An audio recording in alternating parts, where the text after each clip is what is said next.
Imagine waking up 10 years from now, checking your bank account, and realizing something terrifying. You have worked for the same number of years. You have gained experience. You have probably received a few raises, but somehow your income hasn't kept up with the value of the work you do. Now imagine that during those same 10 years, artificial intelligence has become dramatically cheaper, faster, and more capable. AI can write. AI can design. AI can analyze data.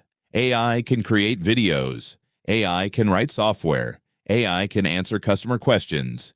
AI can manage schedules. AI can automate repetitive office work. And companies are asking one increasingly important question.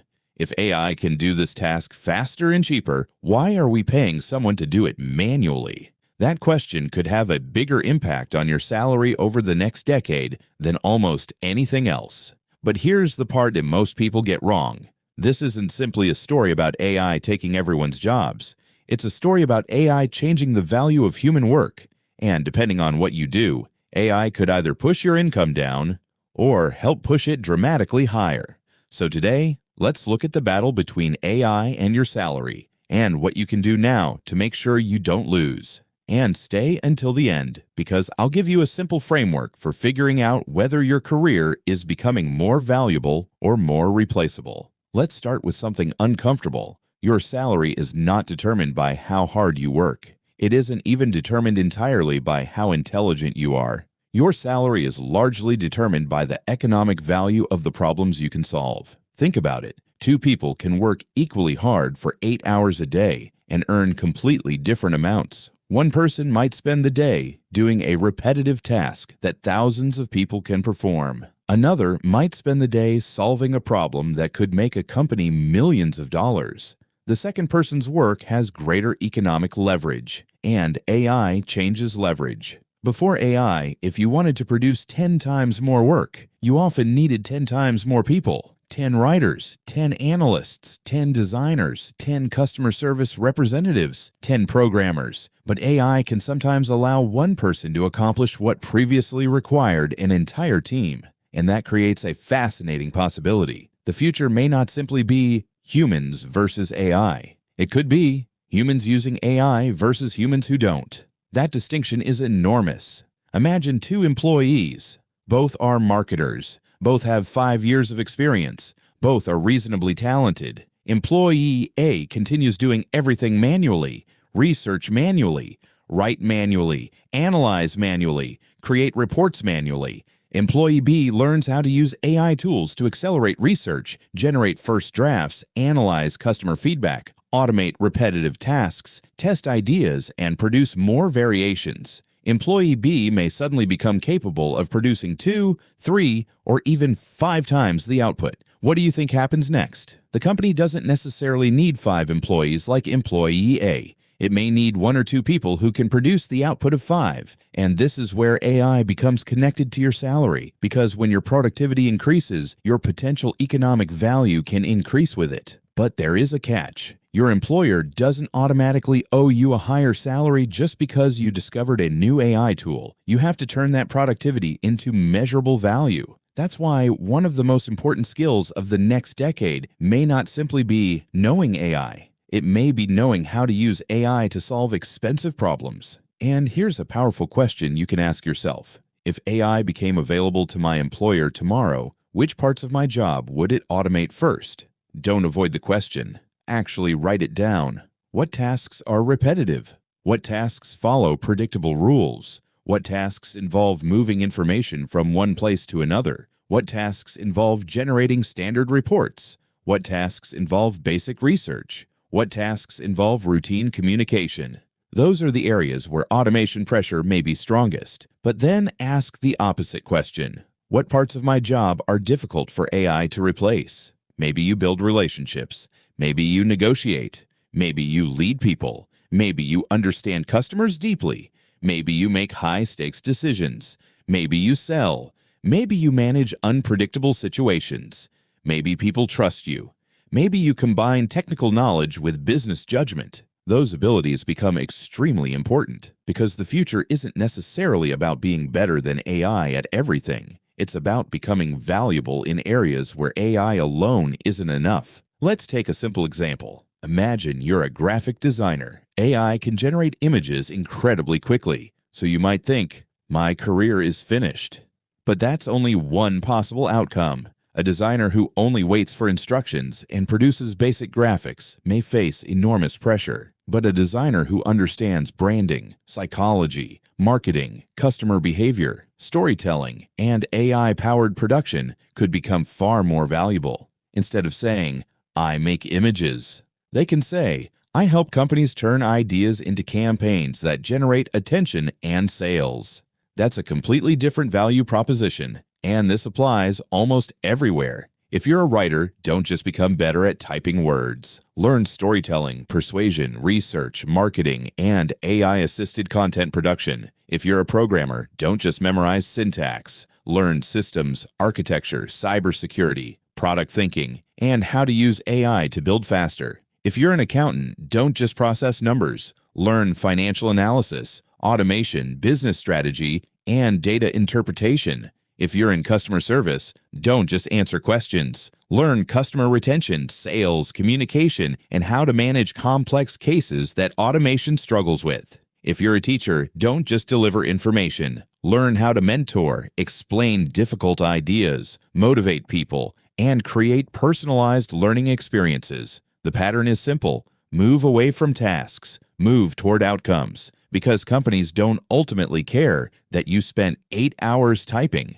They care about what those 8 hours produced. And this brings us to one of the biggest financial risks of the AI era. The middle can get squeezed. Imagine a task that used to require moderate skill. AI makes that task much easier. Suddenly, beginners can produce acceptable results. At the same time, experts can use AI to produce extraordinary results. That can create pressure on people who are pretty good but haven't developed deeper expertise. So you don't want to remain merely competent. You want to become difficult to replace. And there are several ways to do that. First, develop domain expertise. Don't just learn AI. Learn AI plus something valuable, AI plus finance, AI plus marketing, AI plus healthcare, AI plus engineering, AI plus education, AI plus sales, AI plus law, AI plus logistics. The combination can be much more powerful than either skill alone. Second, learn communication. If you can use technology but cannot explain ideas, persuade people, negotiate, or lead, your value may remain limited. Third, learn business thinking. Understand how companies make money. Understand costs. Understand customers. Understand profit. Understand growth. Understand risk. Once you understand those things, you stop thinking only about completing tasks and start thinking about creating value. Fourth, build a reputation.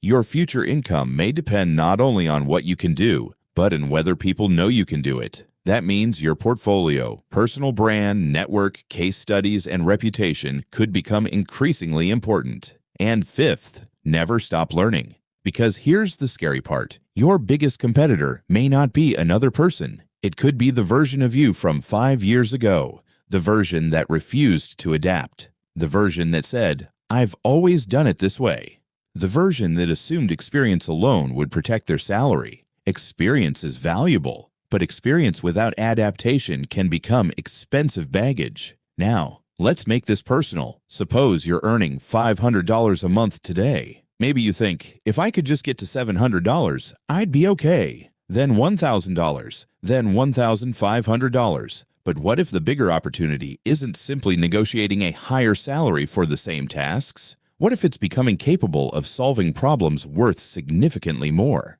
That could mean learning a high-income skill, building a side business, freelancing, creating digital products, consulting, investing, or using AI to dramatically increase your productivity. The goal isn't necessarily to work more hours. The goal is to increase the value generated per hour. That's leverage. And AI is one of the most powerful leverage technologies we've ever seen. But leverage can work both ways. It can make highly productive people dramatically more productive. And it can make low-value, repetitive work dramatically cheaper. That's why the next 10 years may create an unusual situation. Some people's salaries could stagnate, some could decline, some could explode upward. The difference may not be whether they use AI. The difference may be how strategically they position themselves around it. So here's your challenge. Take a piece of paper and write down your current job. Underneath it, write 3 columns. Column 1, tasks AI can probably automate. Column 2, tasks AI can help me do faster. Column 3, tasks that require human judgment, trust, creativity, leadership, or relationships. Now look at your list. If most of your work sits in column 1, don't panic. That's not a prediction that you'll lose your job. It's a warning that you should start adapting, learn tools, learn deeper skills, move closer to decision-making, move closer to customers, move closer to revenue, move closer to problems that are difficult to automate. And if most of your work is already in columns 2 and 3, you have another opportunity. Become the person who can combine human judgment with AI-powered execution, because that person could become incredibly valuable. And remember this, you don't need to predict exactly what AI will look like in 2036. Nobody can. You don't need to know which specific jobs will disappear. You don't need to become an AI researcher. You simply need to build the ability to adapt, because the people who win may not be the people who correctly predicted the future. They may be the people who were prepared for several possible futures. So, who wins in the next 10 years? AI or your salary? The honest answer is, it depends on what you do next. If you compete against AI by doing exactly what AI does, that's a difficult game to win. But if you learn to use AI, combine it with human strengths, develop valuable expertise, and solve bigger problems, you may discover something surprising. AI doesn't have to be the machine that replaces your income. It can become the machine that multiplies your income. The next decade isn't simply about protecting your job. It's about increasing your leverage. So don't ask, will AI take my job? Ask a better question. If AI makes my current skills cheaper, what higher value skills can I build next? That question could change your career. It could change your income. And eventually, it could change your entire financial life. If this video made you think differently about your career, hit the like button. And if you want more videos about money, careers, business, and the future of wealth, subscribe to the channel. But before you leave, comment one thing. What is your current job or skill? And how do you think AI could change it? Because the future of work isn't coming someday. It's already being built. And the people who prepare early will have a very different starting position when the next 10 years arrive.